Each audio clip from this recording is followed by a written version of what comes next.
ayaw mo ano. Alam nyo na guys kung saan kami papunta ngayon. Naaya nga kami ng hipag ko sa isang birthday yan. Birthday ng anak ng co-teacher na Ate Juby na bali inaanak na rin niya. Eto nga at bumabiyahe na kami, papunta na kami ng barangay Ilog Pulo.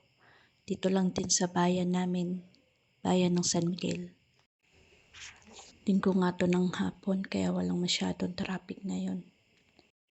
At eto nga ang batang makulit, nakatulog na habang bumabiyahe nga kami.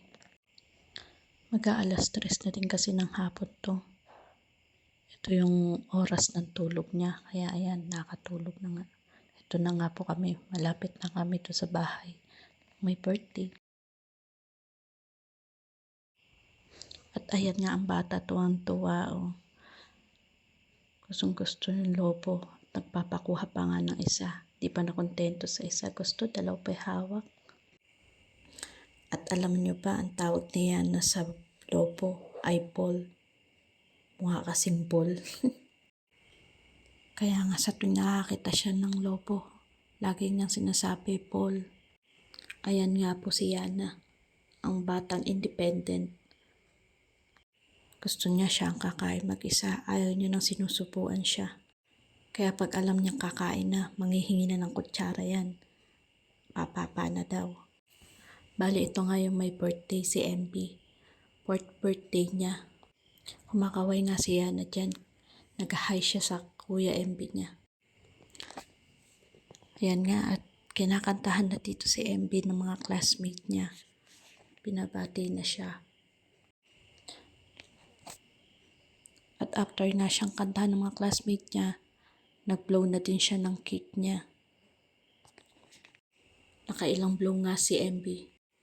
Kaya naman tinulungan na siya ni mami niya mag-blow para mapatay yung candle. Si Yana naman parang may sariling mundo. Mukhang may binabalak ha.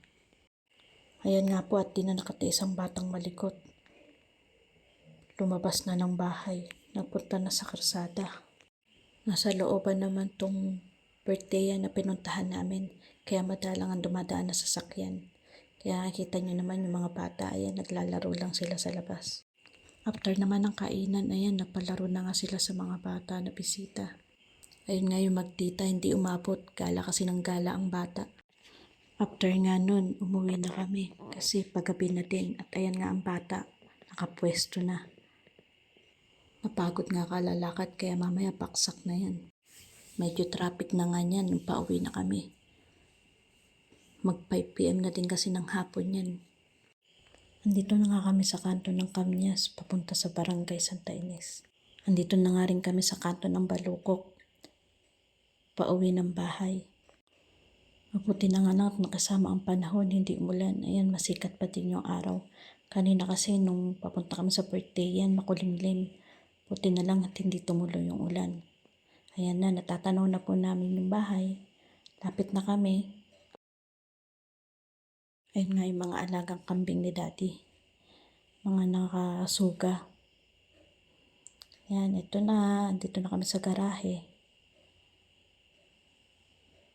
And last, ayan, nakatulog nga ang bata. Napagod masyado.